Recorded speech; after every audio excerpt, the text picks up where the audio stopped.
Rockstars, if you are thinking about selling your practice because you've just had it, listen to today's episode. We've got Michael Silva, who is a physical therapist who built a very successful practice, who chose to sell it, and is now seeing this trend of PTs, OTs, and SLP owners who are just tapping out. They're either giving people their keys or they're selling to companies who are buying them on pennies for the dollar just because they're so done that they need to be free. And I will tell you that this episode is vital because we're going to talk about a different cause for this burnout in a way that you've never heard before. You've already heard the typical stuff, right? Like decreasing reimbursements. Well, we're talking about the real core reason, a reason that you can control. So listen to today's episode, get inspired, and we even offer you some resources for help so that when you exit on top.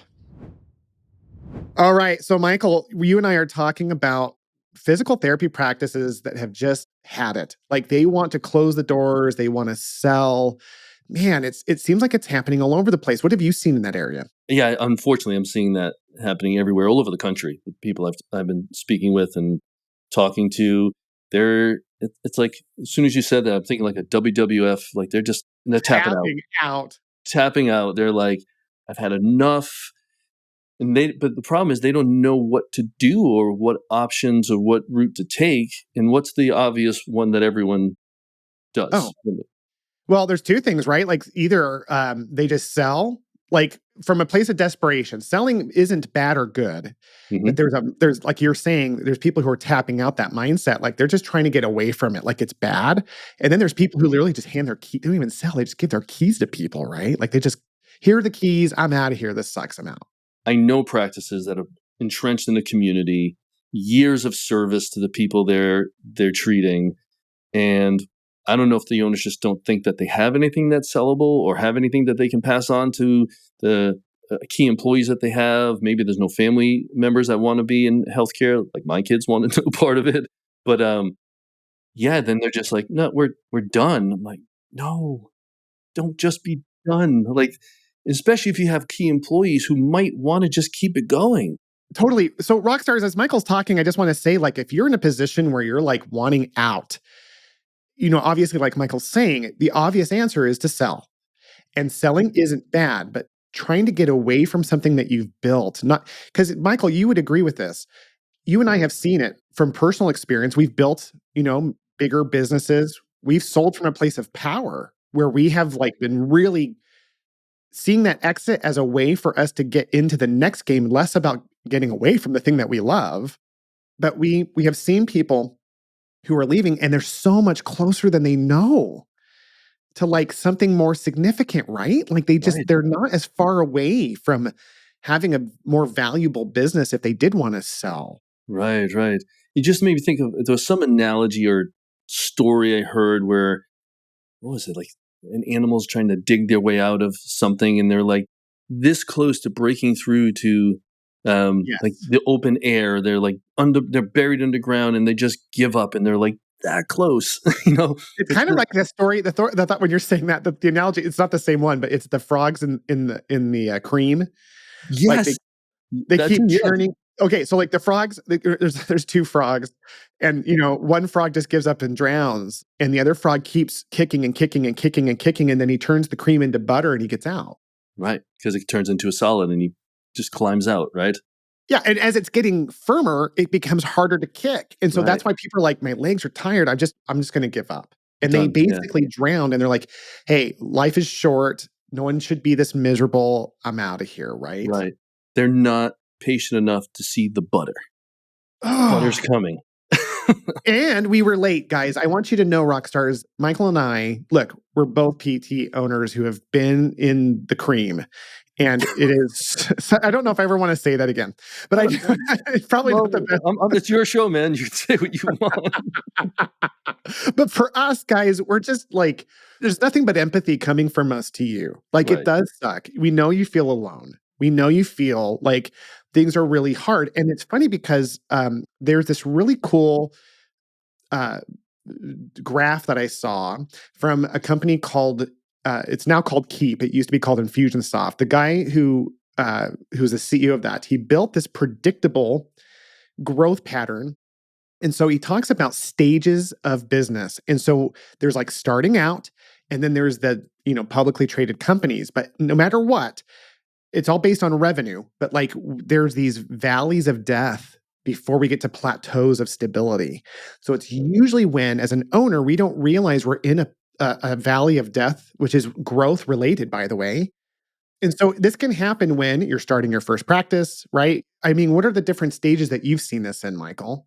The ebb and flow of business and those valleys of death, as you call it, were consistent. I mean, I had my business for 20 years, and I don't think there was 1 year out of those 20 I wasn't like, oh my God, we're not going to make it. Like the numbers, they're trending down. What am I going to do? What am I going to do? And at the beginning, I would just see more patients, because I wasn't sure. But then those ebbs and flows happened, but we were prepared for them. We knew when they were coming, like the 2 times a year. Around this time of year, holidays, numbers will go down a little bit. So what do you do to prepare for that? You have these strategies, you have these other offerings for people. And, telehealth was great when that got introduced with COVID to implement that in. But yes, so I think it was the same kind of ebb and flow, just at a different scale. So when it was just me, it's like, oh shit, I don't have enough clients. Like I'm just going to call all the people I haven't seen, start implementing those strategies because I was the front desk person, the biller, and the therapist and the trainer all in one. Totally. But then just bringing, and through the team meetings and empowering the team, we were prepared for these things, and they weren't as scary. Every year that went by, I had a little less angina when that happened.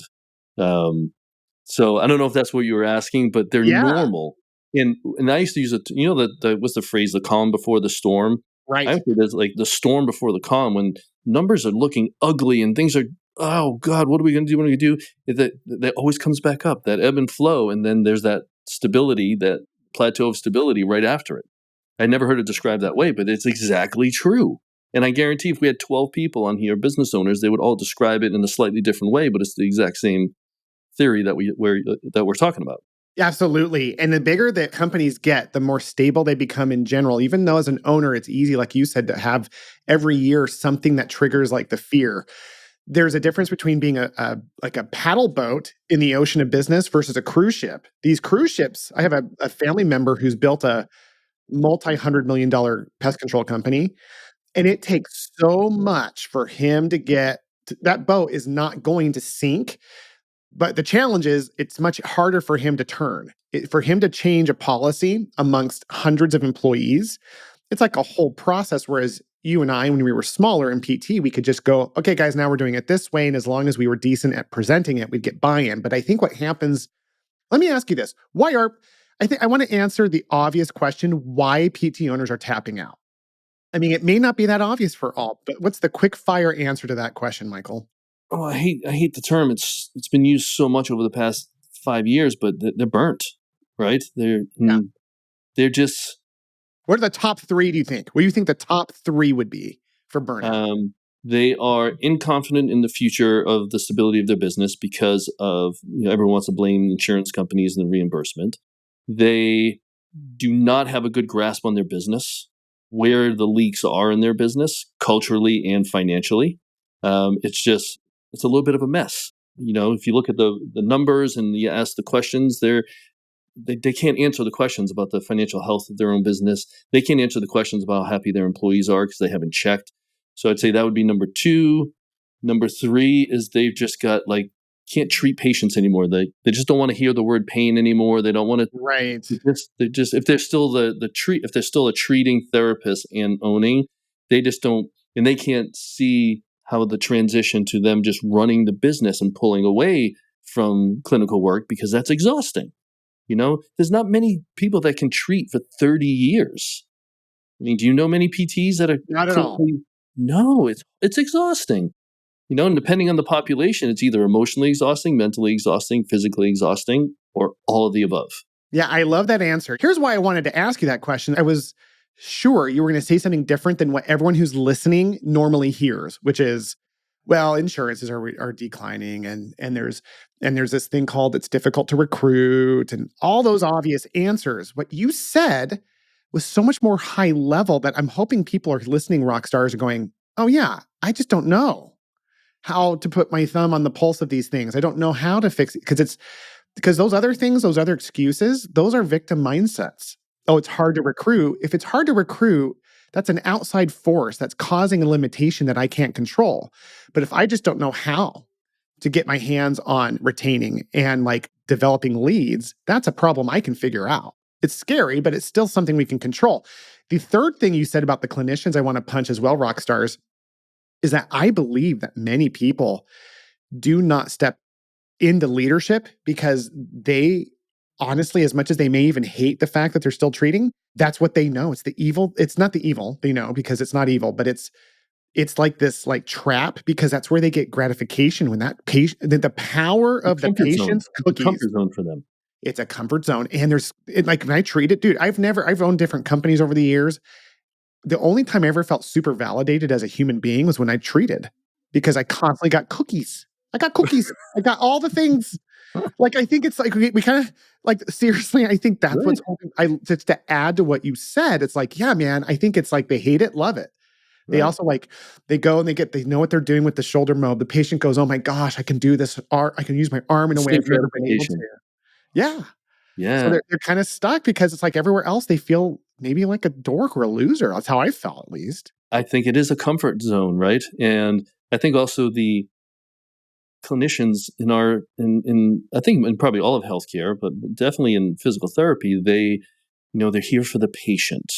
And we get that. We are here for the patient, but if you're going to be a business owner, you better put on your big boy pants and your big girl pants and realize that you need to have a successful business. Do you want to serve your community? Do you want to be what's the word I'm thinking of? I'm drawing a blank here. I got to have another cup of coffee. But if you want to treat more people, you want to serve your community more, and you have to have a thriving practice. Like you can't have a shitty practice and do that. And if you don't want to do that, then go work for someone who does, because they're going to have a successful practice. They're going to serve more people. They're going to have more employee happiness because they know what it takes, right? And if you're not going to put the effort into that, maybe you're not. Maybe you shouldn't be an owner. I hate saying that right now because we both try to help owners. Last thing I want to do is have someone close up shop and just go become an employee because, like, I told them not to, that they're not No, an but you're owner. trying to But draw a line in the sand. What you're saying is, yeah, hey, listen, if you're not willing to let go of the mindset of being so patient centric that you can't see the bigger vision of being company centric, then this might not be in alignment. And I will say this, I think that every PT owner, every business owner has to change their mindset no matter what to grow. Like that's not unique. That's not inherently baked in as like an internal thing for people. Like, oh, I don't see it that way. I don't feel that way. It's no, you can change your mindset, but there has to be a willingness to let go, right? right. And get out of your comfort zone. Oof. I didn't have that willingness. It took my wife telling me 1,000 times, like, you need to work on the business, get out of it. You don't need to be doing it. You got a team. Teach them how to mobilize a talus and dry needle a calf. Like, get out of there. You've got bigger things to do. And then I was part of the Goldman Sachs 10,000 Small Business Program. Have you heard of that? Oh, never heard of that. What is that? It sounds cool. Oh, this is really good. So Goldman Sachs went on a mission years ago that they wanted to train 10,000 small business owners in the U.S. So you apply for it. Like in Rhode Island, we're so small, we have one cohort for the whole state. So all these business owners, and there's a requirement. You need to be in business at least 2 years. You need to have at least 100K in revenue and at least one employee or something like that. I applied, I got accepted, and I went into this program, and it was basically a mini MBA, which we did not get in PT school, right? No, no. So I'm there, and that's what, between my wife just really reinforcing that, like telling me, like, get out. You'll provide more value if you're a better leader. You don't need to treat all the runners. You've got good clinicians, and she was 100% right. And then I get there, and now I'm like looking at the business, and I've got my advisor who's basically a college professor who teaches business and economics from all these different schools from all over the country, and like showing me the process, the exit strategy. Like, eventually I wanted to exit my business. In the way where I was when I started that program, I would have been handcuffed to the sale of the business because I was the number one revenue generating employee on my staff. At that point, I probably had in the 20s, not 20 therapists, but 20 staff. Maybe we had 10, 11, 12 therapists. And they were like, you need to back that off unless you want to, like, sell your business and be handcuffed for 5 years and be an employee now of a bigger corporation. So anyway, just getting the education and really pulling back and just leaving my practice for 1 to 2 days a week to join this program for, I think it was 9 weeks long. It was awesome. And then I was surrounded by 39 other business owners, only one other healthcare practice. So now I'm getting these other inputs from different people in gardening, construction, restaurants, coffee shops, florists, like all these different businesses, and getting input from them, which was eye-opening, which was hands down one of the best experiences in my life. Hey, rock stars, are you having a challenging time recruiting, retaining, or training your people? Then man, am I excited to tell you about the Rockstar Summit. Guys, this is my personal event that we are launching on March 1st and 2nd. It is going to be 2 full days of nothing but workshops on how to solve recruiting, training, and retaining problems. It's very heavy on the recruiting side. We're going to show you where to find candidates that no one else is accessing so that you can get a leg up in the industry and grow the business that you deserve. So again, that's March 1st and 2nd. Please go to www.rockstar-summit.com to learn all about the details. I will be there in person teaching some of the classes, but we have experts from across the country coming as well. You do not want to miss it. I hope to see you there. And it's so powerful because I think our journeys are very parallel. Without telling mine to the listeners, I had a very similar experience, very similar spouse. The thing that surprised me the most was that when I took time away to work on my business, I became way less stressed and overwhelmed. So it's almost a paradox of like the mindset shift. It's like when you're in the treating mode, and you can't let go of those last few patients because they only see you kind of thing. Like when I was in that mindset, it was like the idea of working on my business in addition to how I lived my life was so overwhelming because it was like, man, this is so hard already. Now I'm going to add a new skill that I don't have. But what I learned was by letting go of that and moving into leadership full time, I became so much happier because I was addressing the main things that were causing my fears. And then I got better at them. And then I started, like you, I started networking with people in and out of healthcare and realized, wow, this is normal. And then everything just started to become more stable for me, which then resulted in a more stable company. And that's when I think when you and I exited, you and I were not in a position where we thought, man, I really want to sell to get away from this. It was quite the opposite. It was like, why would I sell this thing? I got to the point where like, why would I sell this? And that's what you're trying to say to people listening, right? Is that they're not that far away. Everyone can do it if they're willing to let go and change. So how, like, Michael, from your perspective, if someone's listening to this going, okay, that's me, I want to change and let go, where do they start? Well, they start with assessing the health of their business right now. Because what you don't want to do is sell a business out of desperation that's trending down, right? Because purchasers will know that. If they've seen the numbers go down, they know you're desperate to sell, then you're not going to get the value and the multiples that you want in the sale of your business, right?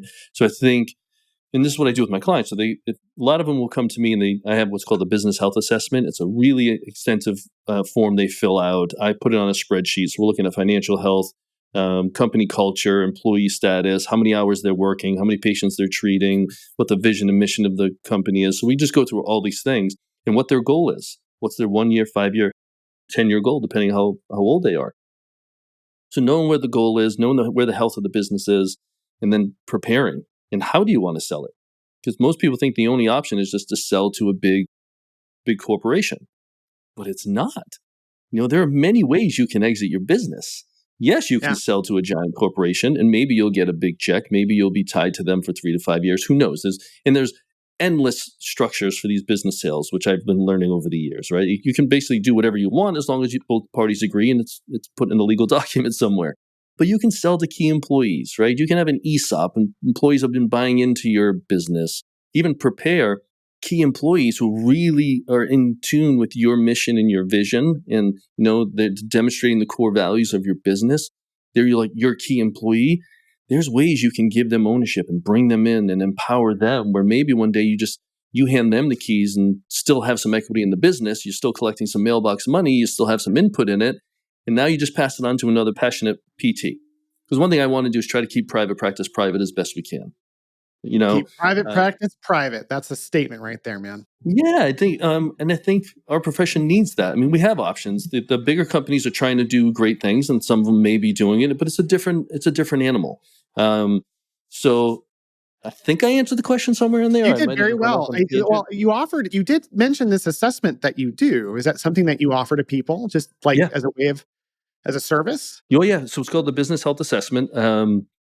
It's a paid product that's $1,000, and for that, people will it's time consuming for them because they have to fill out all this information. So they fill it out. I take it. I put it in a spreadsheet. We analyze. I look at like what's going really well, what numbers look good, and compared to industry standards, and also what their goals are. So I get all that information.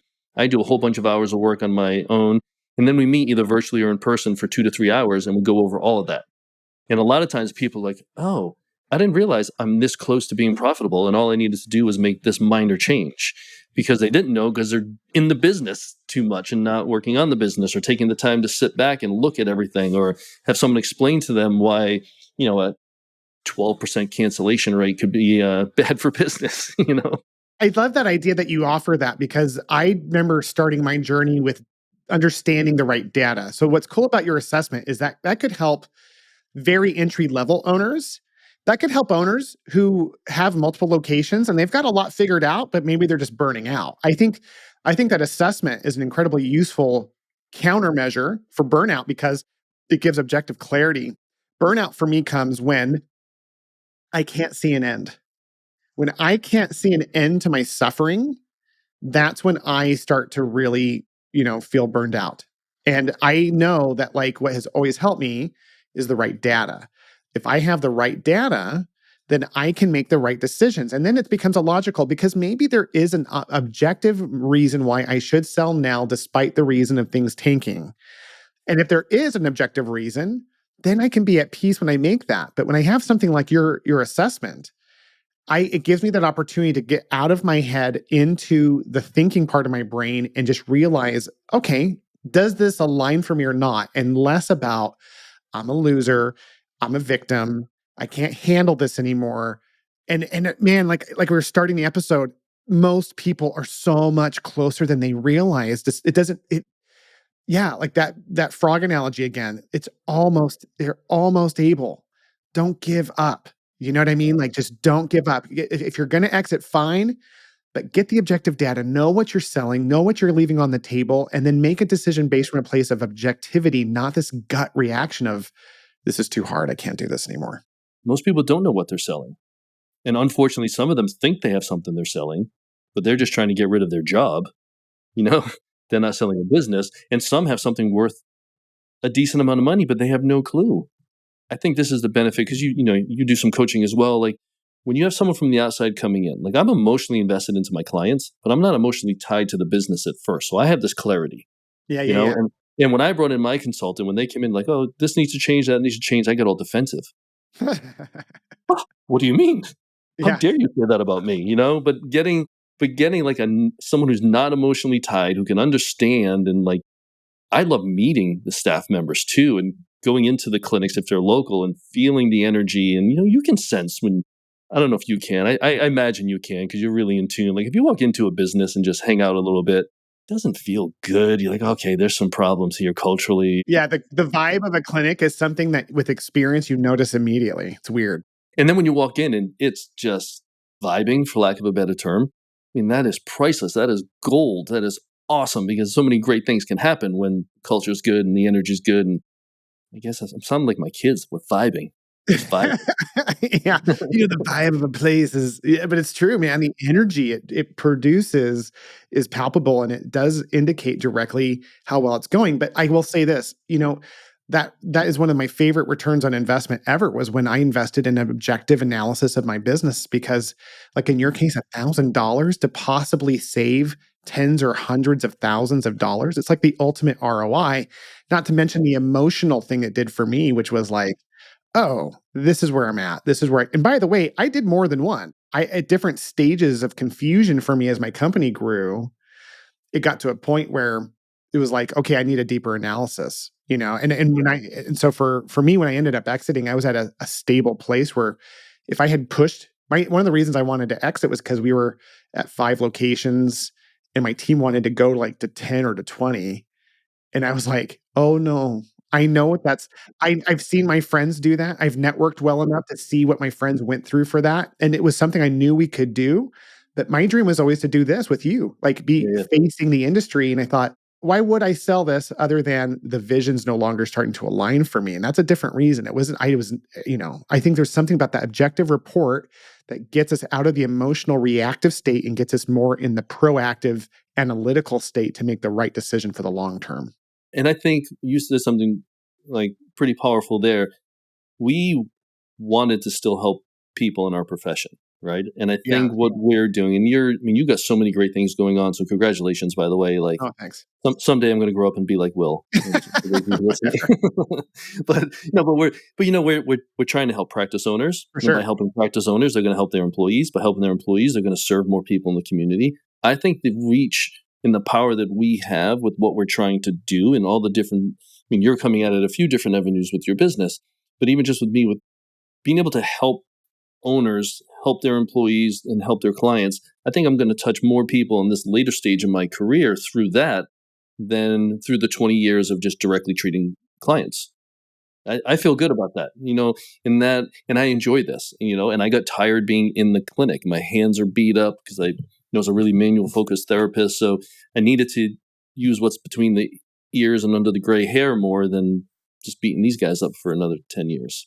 And that's so great that you hit that point, Michael, because what Rockstars, one thing I want to hit on this is that we want you to understand that the environment is tough, but you can do it. And the lessons that you've already learned and the few remaining that you have to learn are going to make you one of the most successful business. That's the ironic thing. You're going to be one of the most successful business leaders of any industry. And here's why I say that is that I remember constantly feeling like a loser as I was going through the different states of confusion or the valleys of death of growth of my company.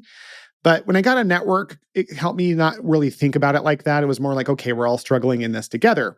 But one of my coaches said this, Michael. He said, there is no harder industry that he had ever seen, having coached dozens of industries. I've never seen, he said he'd even worked in healthcare before. And he's like, physical therapy is can be such a tough environment that when you become successful in that environment, you can be successful in any environment, which I have proven. I've started 2 more multi-million dollar companies outside of the healthcare. It's healthcare tangential, but they're technically like, one's finance and one's virtual assistants.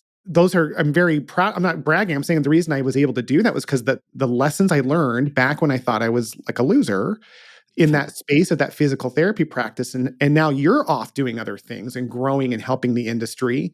Because it's like when you finally get there, right? Isn't there just a natural inclination to want to give back? Why aren't you going into a different industry? I want people to hear this, Michael. Why are you doubling down on PT and serving the industry? Well, I'll be 100% honest. I considered going outside the industry. Sure. Right. So I took some time after I sold, and I was with the company that bought me for a little bit through the transition, and then I exited. And I entertained it, but then I thought, I've got how many years at that point? I graduated in 1998. I'm old. I have so many years in this. I've treated hundreds, thousands, I don't even know, clients. And I had a big public speaking career as well. So, and I was educating and doing clinical education work, and I think I've, in the hundreds of thousands, I've been either on stage helping, at clinics helping, directly helping. I'm like, okay, there's a lot of value there. I ran a business for 20 years. I made a lot of mistakes. I had a lot of wins. I learned a lot of lessons. And even my wife is the one who really, because I was looking to go out, she's like, why would you just even consider that? Like, you have so much experience. You still are passionate about it, because every time I talk about it, I still get lit up a little bit. She's like, and she knew I just didn't want to do what I was doing. She's like, you just need to start helping people. And literally after she said that, my first client showed up in like 48 hours, reached out to me, not even knowing I was doing this, reached out for help. And then I didn't realize the value. You kept saying, oh, I felt like a loser. You're not a loser, Will. I think you're an amazing man. But Thanks. but like that imposter syndrome, so many times going through the business, I'm like, I don't know what the bleep I'm doing. Like, I hope I'm not gonna. like destroy people's livelihoods here. But so yeah, I had this imposter syndrome, and even starting this, I'm like, why are people going to pay me, right? And then my first client, I forgot what his he gave me a testimonial which pretty much said, in the 20 years he's been in the industry, he's never spent better money than working with me. And I was like, whoa, There like is that the was, impact. Yeah. yeah. And he's like, he literally said, I could not have started and opened this business without you. There's no way I would have done it. I would have failed before it even opened the doors. And he was, he's like, he even said, I can't envision running my business without you. Like, so there was so much validation there. And then my next client was like, more validation. I'm not doing this to pat myself on the back, but it No, was like, you're all right, illustrating the journey. Yeah. yes. And it's like, wow. And like, things that just roll off my tongue because I've made so many mistakes and learned so many things that I think is like common sense is really not. So just having conversations with people, and even some, like a lot of my clients who did the BHA end up coaching with me. Not all of them have done that. So even just that one-off assessment, people are like, holy crap, like I know so much more about my business. This has been invaluable. Now I can move forward with more confidence. Now I don't feel like a loser. Like I got a better grip on my business. So I'm like, oh man, this is freaking awesome. Like I'm helping people, and you know, I don't have to be stuck in a clinic to a patient schedule anymore, which is great. Yeah, and it sounds like the reason you went back into the industry, not just because you love the industry, but because you recognized through these initial clients how you could take all those painful, hard-earned lessons and make everyone's life easier. And we all want to help people. Like there's no one in the physical therapy, occupational therapy space that doesn't have a passion for helping and serving. But the idea of like knowing our capabilities, man, knowing our power, how big is that? And I think that's where going kind of tying it to the beginning of this podcast. People have lost their way when they're like tapping out or handing their keys over because they didn't know what they didn't know. And honestly, I think the biggest mistake probably comes from them just not networking. And that's the whole reason this podcast is here, so that people listen to this going, oh, I'm not alone. And who's this Michael guy? Maybe I can give him a call and get some clarity here, right? Yeah, I appreciate that, and if anyone wants to call me, by all means, like, How do they get a hold of you, Michael? Let's cover that. oh, so just go to Michael. Oh, what's my website? michaeljsilva.com. MichaelJSilva.com. And I'll put that in the show notes as well. MichaelJ is in Jerry Silva.com. Yep, and it's Silva, Silva. Silva. It's not my New England accent. It's not silver. And It's not Silva. it's not Silva. I didn't park my car. I didn't park my car over there. When I get tired, I do sound like that. But That's funny. yes, this is great. And of course, I love helping people. It's what I'm doing now for my profession. Awesome. But even if not, I think in Rhode Island, we have this little incestuous nature because we're so small. I knew a lot of the practice owners, and we were there for each other. So, say going through COVID, on a Sunday morning, like 4 or 5 of us would show up with our coffee and be like, all right, what the hell are we going to do this week? Like, this is what's going on. And we help each other. And I became friendly with so many practice owners while we were all competing for the same patients. And they would call, hey, what do you know about this one? And I knew of like someone shouldn't have hired that I knew they applied at this place. So I called my friend who owned the business. I'm like, just be careful with this one. Like, but we were there for each other. Like, yes, look, yes, call a coach or consultant or whoever, because that's going to be invaluable. But be friendly, be in the network with the people that are around you, because just the power of that network, like you were saying, whether you're paying for it or not. I don't know if that's a good thing to say as I'm trying to get clients, um, but just we're all in this together. Like you said, people get into this profession because they're caring and they're giving. I think even on the business side of it, like there's plenty of patients out there, everyone. Like we're not, I would rather consider the neighboring businesses as collaborators, not competition. They're, what is it, less than 10% of the people that need PT actually get it.